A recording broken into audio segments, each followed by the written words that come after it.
Yes, praise the Lord. परमेश्वर के नाम की स्तुति हो। फिर से एक बार आप सबका इस बाइबल स्टडी में स्वागत है, जहां पे हम एक विषय के ऊपर बात कर रहे हैं जिसका नाम है हेवन, स्वर्ग। और आज इसका दूसरा पार्ट है जहां पे हम लोग बात करेंगे। पहले पार्ट में हमने देखा था कि हेवन हेवन हेवन क्या है, लोग क्या समझते हैं उसको। कोई लोग बोलते हैं ये एक दूसरी दुनिया है, अदर वर्ल्ड। कोई और बोलता है ये एक अच्छी जगह है। कोई बोलता है कि मरने के बाद अगर अच्छी जगह में जाना है तो उसी को बोलते हैं स्वर्ग। सबों के मन में एक विश्वास है कि कहीं ना कहीं पे एक इटर्निटी है, और बाइबल भी वही बोलता है। एक्लेसियास्टिस 3 अध्याय उसका 11वां वचन में क्या लिखा था कि परमेश्वर ने इंसान के मन में एक इटर्निटी को, अनादि काल के बारे में एक अंडरस्टैंडिंग दिया है। आमेन।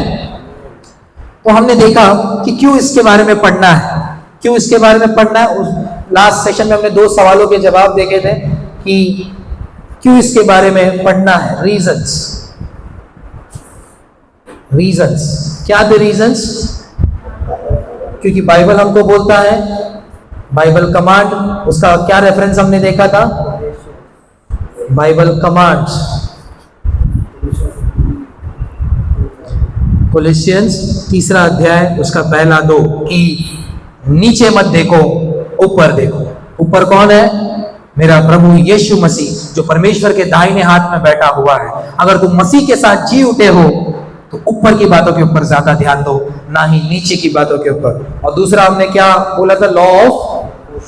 Law of proportion. इसका मतलब क्या है कि कौन सा चीज कितनी बार बाइबल में लिखा है। तो हमने देखा कि हेवन कितनी बार लिखा है? 500 बार लिखा है। इसलिए हमको इसके बारे में स्टडी करना है, हेवन के बारे में। और हेवन के बारे में स्टडी करते करते हमने क्या देखा? हेवन हिब्रू में लिखा गया है, उसका मतलब क्या है? क्या वर्ड है वो? शमाइम। शमाइम का मतलब क्या होता है? हाइट्स। और शमाइम ये सिंगुलर वर्ड है या प्लूरल वर्ड है? It's a plural word, right. और दूसरा सवाल हमने क्या देखा? Is heaven a real place? कौन बता सकता है हेवन रियल है या नहीं है? तो वही बता सकता है जो वहां से आया हो। उसका रेफरेंस किसी को याद है? यूहन्ना 3 अध्याय 13 वचन। कोई भी वहां नहीं गया सिवाय उसके जो वहां से आया, और वो कौन आया है? यीशु मसीह। आपको भी ऐसे रिवाइज करना है तो आपको रेफरेंस भी याद हो जाएंगे। रियल प्लेस, तो उसी से पूछते हैं हम लोग कि कैसे ये रियल प्लेस है। तो दूसरा रेफरेंस यीशु मसीह खुद बोलते हैं कि डरो मत, चिंता मत करो, कि चिंता मत करो। 14 अध्याय पहला 1-2 कि मैं, मेरे पिता के घर में बहुत सी जगह है, और अगर नहीं है तो मैं जा रहा हूं और वहां पे तुम्हारे लिए जगह बना के और फिर आऊंगा और तुमको लेके जाऊंगा। ऐसा किसने बोला? यीशु मसीह ने। ये दोनों बातें यीशु मसीह के लिए ही लिखी गई है, और यीशु मसीह ही वहां पे बोल रहा है। उसमें एक हमने प्लेस के बारे में देखा था। प्लेस को ग्रीक में क्या बोलते हैं? टोपोस। क्या बोलते हैं? टोपोस। टोपोस का मतलब क्या होता है? Real, geographical, physical location. It's a geographical location.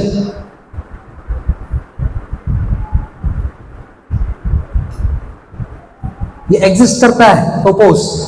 जैसे हमने 2-4 एग्जांपल दिए वर्ड से, क्या क्या बना? टोपोग्राफी मतलब स्टडी ऑफ अर्थ सरफेस। टोपोमैप्स, जहां पे आपको दिखता है कि कहां पे, कौन से लोकेशन पे पहाड़ है, कौन से लोकेशन में खाई है, कौन से लोकेशन में पानी है, पानी कितना गहरा है, वो पूरे वो टोपोमैप्स में आपको दिखता है। टोपोस। It's a real place, it's a real place. और हमने एक और व्यक्ति के बारे में देखा था जो उस रियल प्लेस को जाने की बहुत उसको उत्सुकता थी। उसका नाम था अब्राहम, विश्वासियों का पिता, विश्वास का पिता, फादर ऑफ फेथ। इनको ये नाम, ये टाइटल कैसे दिया गया? क्योंकि परमेश्वर ने बोला था कि बाहर कनान, ऐसा देश में लेके जाऊंगा जहां पे दूध और मधु, बहती हुई नदियां वहां पे बहेंगी।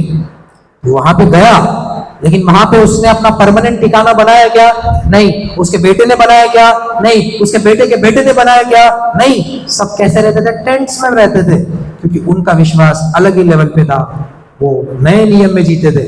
नीचे मत देखो, ऊपर देखो, ऊपर देखो।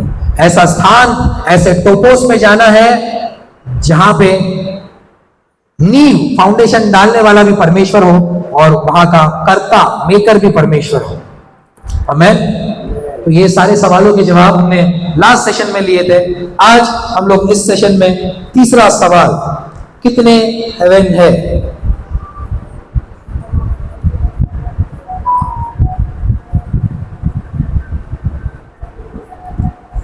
तो अब तक मेरी समझ के हिसाब से, जितना बाइबल बोलता है, देयर आर 3 हेवन्स।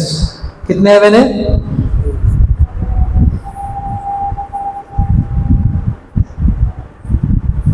3 हेवन्स। क्योंकि ये एक हेवन नहीं है, ये अनेकों हेवन है। तो ऐसे अनेकों कितने हैं? 3 हेवन्स। 3 हेवन्स।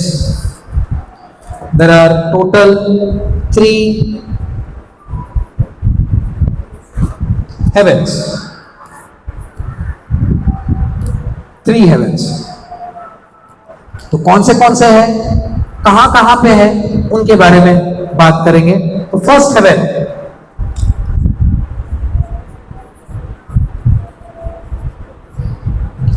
हेवन, निकालेंगे आइजाया 55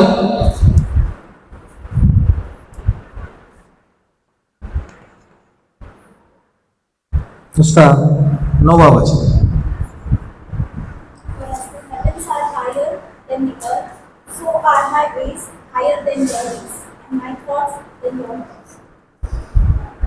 My thoughts, और उसके आगे का, For as the rain comes down and the snow from heaven, and do not return there, but water the earth and make it bring forth and word, that it may give seed to the sower and bread to the earth. Yes, इसी को हिंदी में पढ़ेंगे।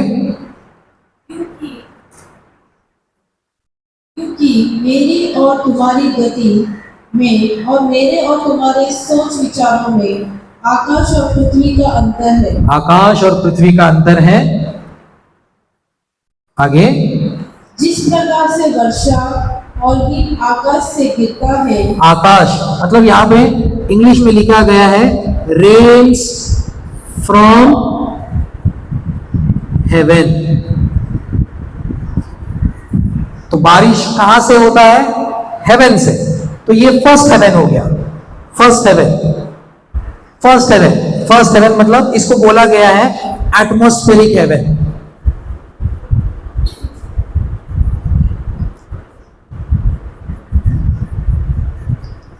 Atmospheric haven, जहां पे बादल होते हैं, जहां पे बारिश होती है, ये मेरा फर्स्ट हेवन है, एटमॉस्फेरिक हेवन। इसी के बारे में जेनेसिस में भी दिया गया है, उत्पत्ति की किताब पहला अध्याय उसका 20वां वचन।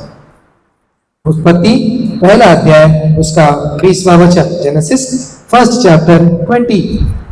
फिर परमेश्वर ने कहा, हाँ, जल जीवित प्राणियों से बहुत ही बढ़ा जाए, हाँ, और पक्षी पृथ्वी के ऊपर आकाश के अंतर में उड़े। birds fly in heaven।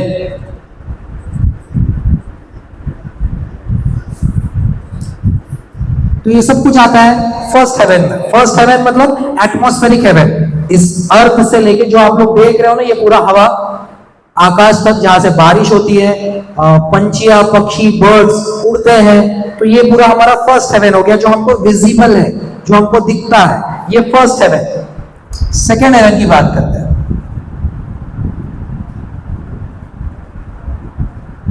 Second haven उसी का जेनेसिस फर्स्ट चैप्टर उसी का 14 से 17 तक लिखा गया है।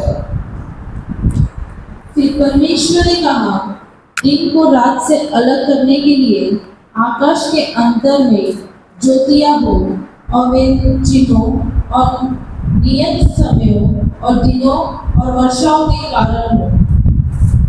आगे, और वे ज्योतियां आकाश के अंतर में पृथ्वी पर प्रकाश देने वाली भी ठहरे, और वैसा ही हो गया।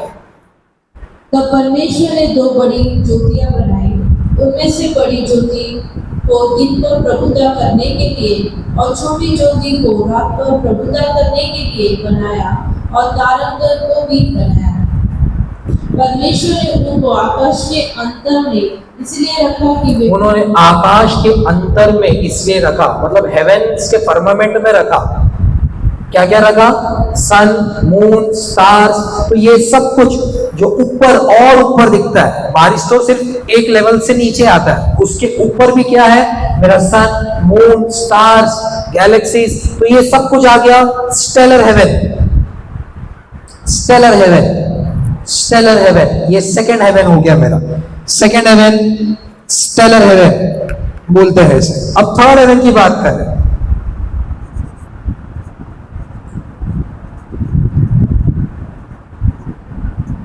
थर्ड हेवन की बात करें तो ये नए नियम में लिखा है, 2 कोरिन्थी 12वां अध्याय 2 वचन, 2 कोरिन्थियंस 12th chapter 2nd verse।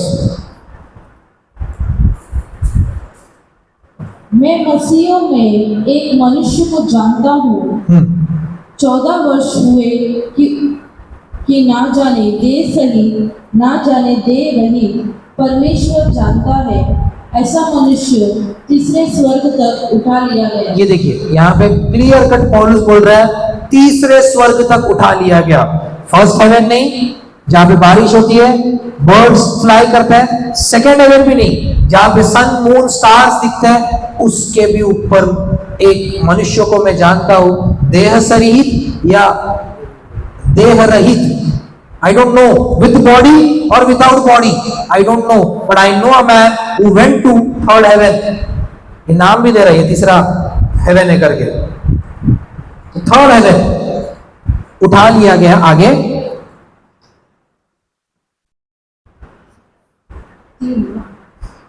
आगे, मैं ऐसा मनुष्य को जानता हूँ, ना जाने देर रही ना जाने देर रही, परमेश्वर ही जानता है कि लोग स्वर्ग लोक पर उठा लिया गया, और ऐसी बातें सुनी जो कहने की नहीं। ऐसी बातें सुनी, तीसरे हेवन में उसने बहुत कुछ सुना जो कह भी नहीं सकते, जो कह भी नहीं सकते।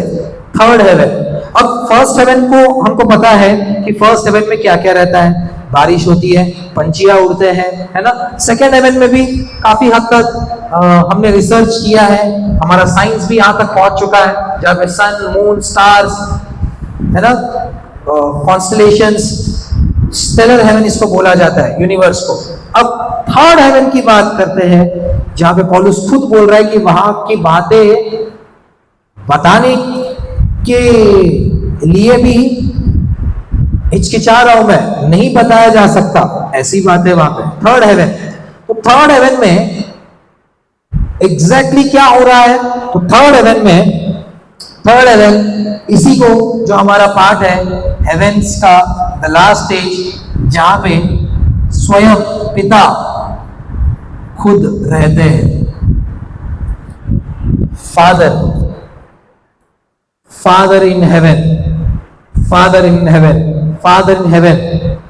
यीशु मसीह ने बोला था कि मैं स्वर्ग जा रहा हूं, मेरे पिता के घर में बहुत सी जगह है, और वो थर्ड हेवन है, जहां पे हमारा पिता, हमारा स्वर्गीय पिता रहता है।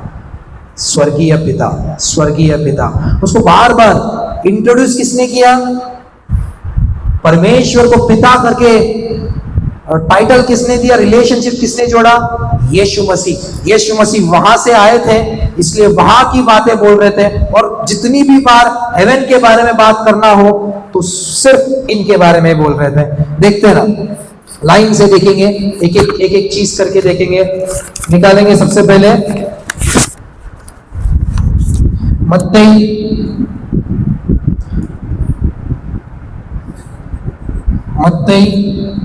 5वां अध्याय 16 वचन।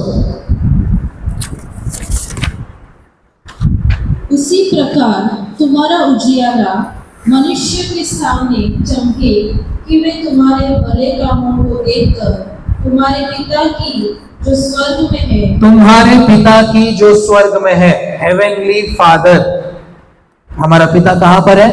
स्वर्ग में है। ये कौन बोल रहा है? यीशु मसीह। उसी का आगे 45,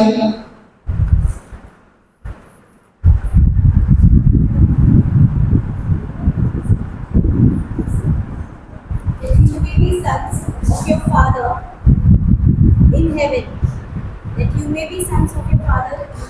हाँ, हिंदी में, जिससे तुम अपने स्वर्गीय पिता की संतान ठहरोगे, स्वर्गीय पिता की संतान ठहरोगे। That you may be sons of your father in heaven, heavenly father. बार बार यीशु मसीह एक ही लक्ष्य के साथ इस दुनिया में आए थे कि मैं हेवन की बातें करूं, और हेवन की बातें करूं और मेरे पिता की बात ना करूं, ये हो ही नहीं सकता, क्योंकि राज्य उनका है, राज्य उनका है, बनाने वाला वही है, नींव वही डालता है। 48,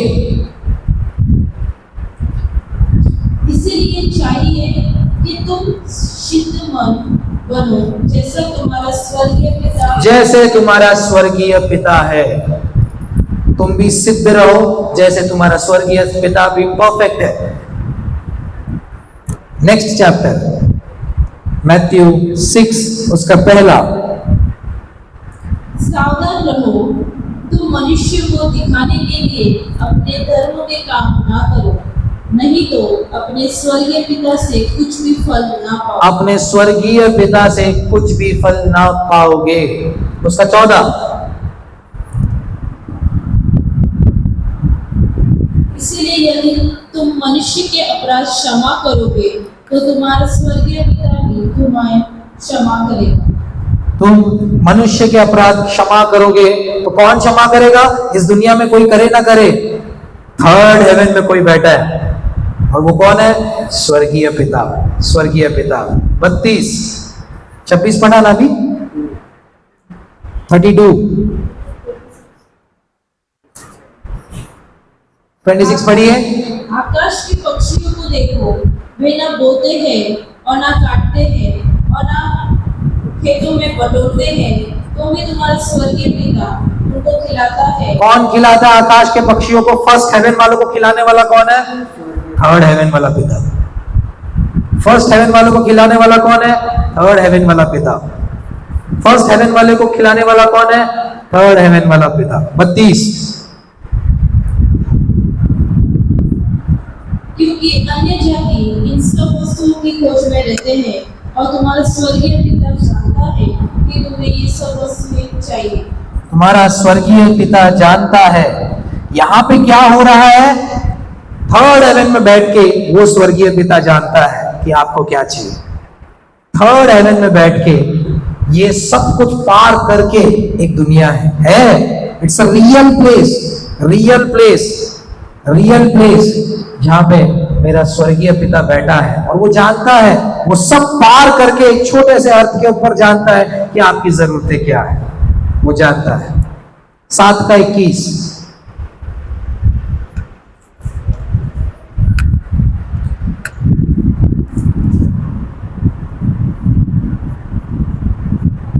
Not everyone who says to me, Lord, Lord, shall enter the kingdom of heaven, but he who does the will of my Father. जो मेरे स्वर्गीय पिता का इच्छा को पूरा करेगा उसी को मैं अंदर बुलाऊंगा। स्वर्गीय पिता, स्वर्गीय पिता। Matthew 10th chapter 32,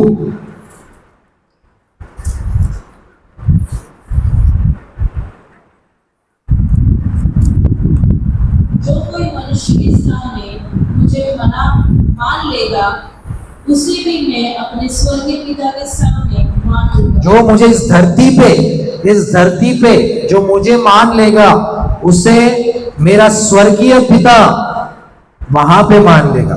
first heaven, second heaven, third heaven से मान लेगा वो। आगे का वचन जो मैंने यहां पे लिखा है, जल्दी जल्दी देखते जाइए और पढ़ते जाइए। 12:50 नहीं 10:32, उसका नेक्स्ट वचन 33। पर जो कोई मनुष्य के सामने मेरा इनकार करेगा, जो कोई मनुष्य के सामने मेरा इनकार करेगा, उसे मैं भी अपने स्वर्गीय पिता के सामने स्वर्गीय पिता के सामने इनकार करूंगा। जो मेरा इस अर्थ पे इनकार करेगा, वहां पे थर्ड हेवन पे आना तब बताऊंगा। वहां पे मैं अपने पिता के सामने आपको इनकार करने जा रहा हूं। मैथ्यू 12 उसका 50।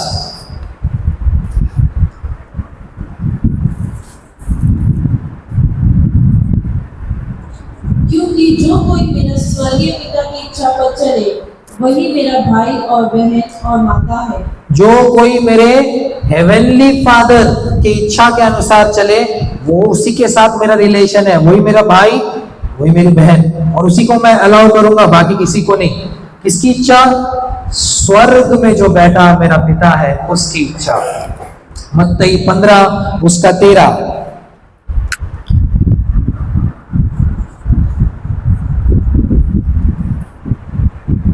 उसने उत्तर दिया, हर पौधा जो मेरे स्वर्गीय पिता ने नहीं लगाया उखाड़ा जाएगा। हर पौधा जो मेरे स्वर्गीय पिता ने नहीं लगाया, मतलब थर्ड हेवन से पिता अर्थ पे काम कर रहा है, और जो नहीं लगाया उसको मेरा स्वर्गीय पिता उखाड़ दिया जाएगा। नेक्स्ट 16 का 17।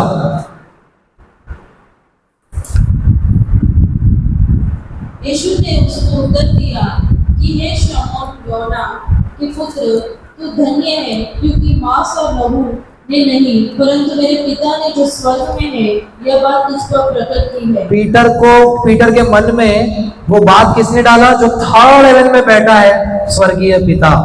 स्वर्गीय पिता जब भी पिता का नाम ले रहा है, ऐसे ही नहीं ले रहा, स्वर्गीय पिता, हेवनली फादर।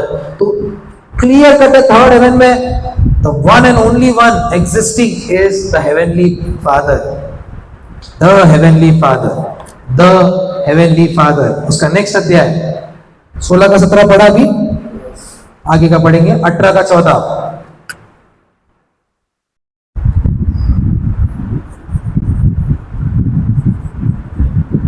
ऐसा कि तुम्हारे पिता की जो स्वर्ग में है यह इच्छा नहीं कि इन छोटों में से एक भी नष्ट हो।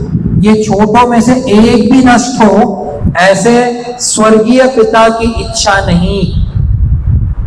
स्वर्गीय पिता की इच्छा ही नहीं है कि कोई भी एक व्यक्ति भी नाश हो। स्वर्गीय पिता। उसी का 19, 14 के बाद 19, 19 के बाद 35। फिर मैं तुमसे कहता हूँ, हाँ। यदि तुम में से 2 जन पृथ्वी पर किसी बात के लिए जिसे वे मांगे एक मन के हो, तो वह मेरे पिता की ओर से स्वर्ग में उनके लिए हो जाए। जो भी यहाँ पे 2 लोग एक मन से करना चाहे, तो वहां पे जो थर्ड हेवन में बैठा है मेरा स्वर्गीय पिता उसे कर देगा। स्वर्गीय पिता। 35।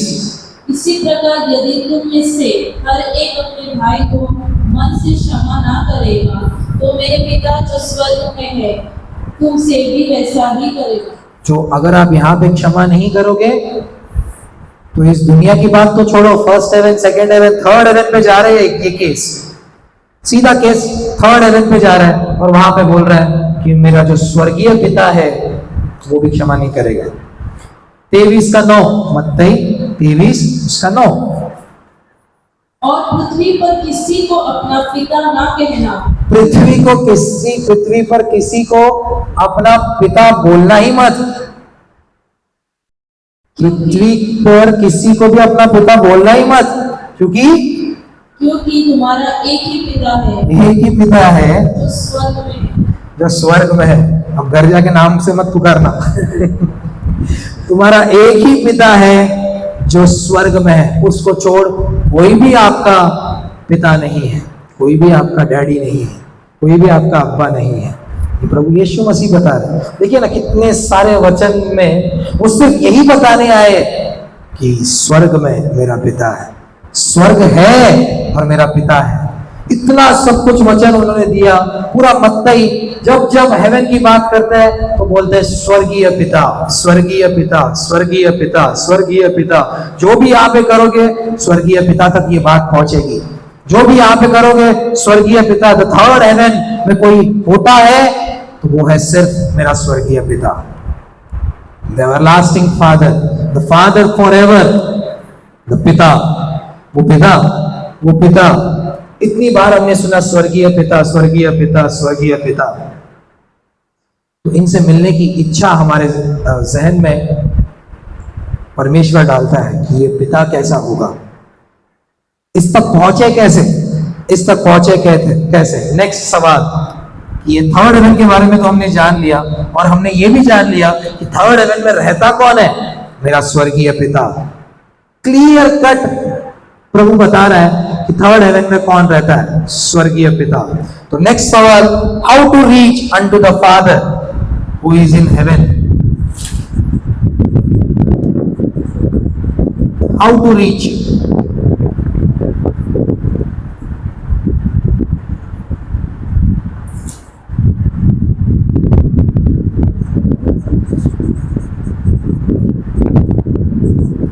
कैसे पहुंचा जाए उस पिता की तरफ। वो पिता जो सब कुछ देखता है, सब कुछ सुनता है, हमारी चिंता करता है, हमारी सुधि लेता है। वो बोलता है कि तुम दोनों एक तो हो जाओ तो मैं वहां पे कर दूंगा। इतना कुछ बोल रहा है, स्वर्गीय पिता, स्वर्गीय पिता, स्वर्गीय पिता। कैसे उस पिता तक जो स्वर्ग में रहता है, जो थर्ड हेवन में रहता है, वहां तक पहुंचा जाए। ये सवाल हमारे ही मन में नहीं, ये सवाल उन दिनों में जब यीशु मसीह बार बार पिता के बारे में बता रहे थे, तो उस समय के उन चेलों के मन में भी यही सवाल उठा, यही सवाल उठा, यही सवाल उठा कि प्रभु उस पिता तक जाने का रास्ता क्या है और कैसे जाए। तो यूहन्ना 14 अध्याय, फिर से उसी पे आते हैं जहां पे हमने शुरू किया था, is it a real place. वहां पे कॉन्वर्सेशन हो रहा है, उसका 4 और 5वां वचन, सॉरी 5वां और 6वां वचन। थोमा ने उससे कहा, थोमा ने पूछ रहा है, इतनी बार बोल रहा है कि मैं जाऊंगा, मैं आऊंगा, मैं तुमको भी लेके जाऊंगा। कैसे जाए वहां पे और कैसे मिले उस पिता से। मेरे पिता के घर में बहुत सारी जगह है, कैसे मिले। हाँ, थोमा ने उससे पूछा, हे प्रभु, हम नहीं जानते कि तू कहाँ जा रहा है। हम नहीं जानते कि आप कहाँ जा रहे हो। हमको आप बोल रहे हो मैं जाऊंगा, मैं आऊंगा, मैं लेके जाऊंगा, कहाँ जा रहे हो, हमको नहीं समझ में आ रहा। आगे, तो मार्ग कैसे जाने, तो रास्ता क्या है, किधर से जा रहे हो, what is the way, what is the way, how to reach the father, कौन सा रास्ता पकड़े। तब यीशु मसीह वहां पर रिवील करते हैं। हाँ, यीशु ने उससे कहा, मार्ग, सत्य और जीवन में ही हूँ, बिना मेरे द्वारा कोई पिता के पास नहीं पहुंच सकता।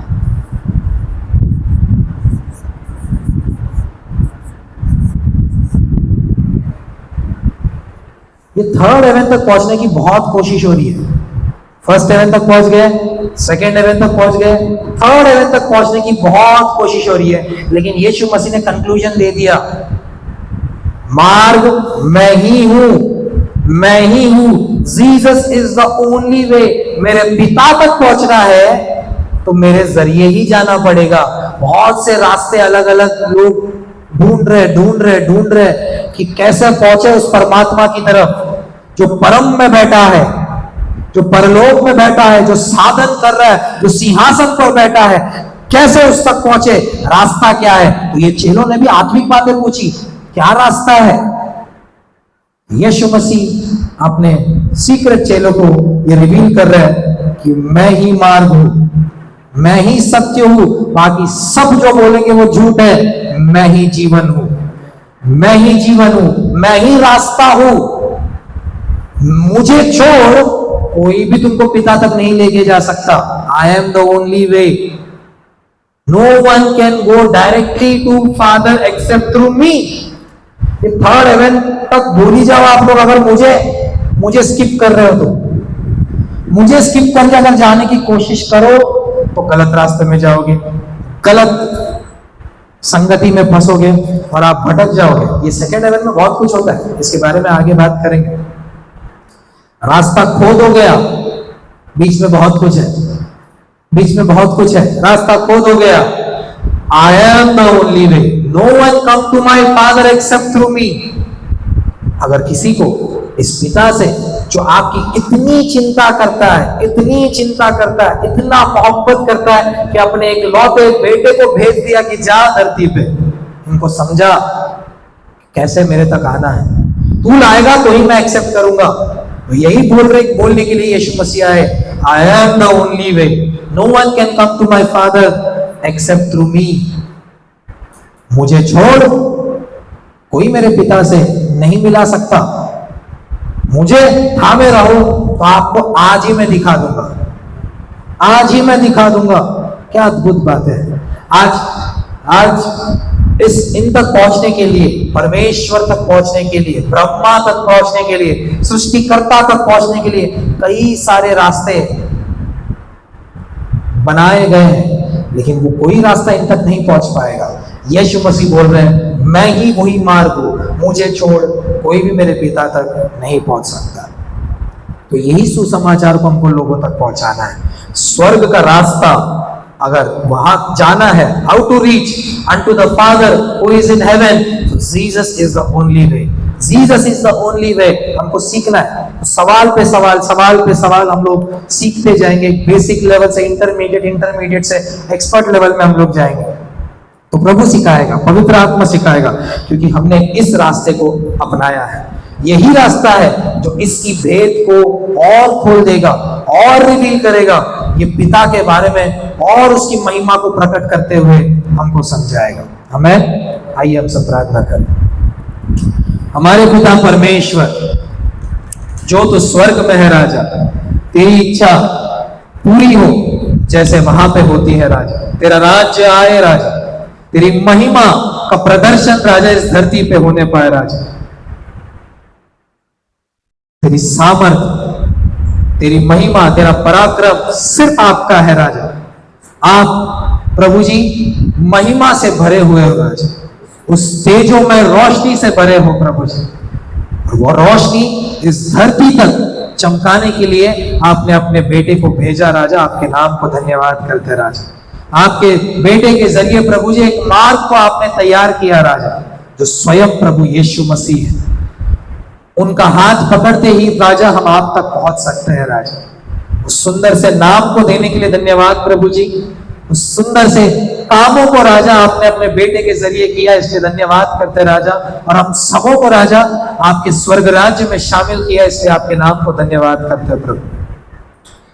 राजा आपके प्रभु जी स्वर्ग की बातें सीख रहे राजा, पवित्र आत्मा सिखाइए प्रभु, सिखाइए राजा। हमारी दृष्टि हम ऊपर की तरफ रखने पाए राजा, ना नीचे की तरफ प्रभु जी।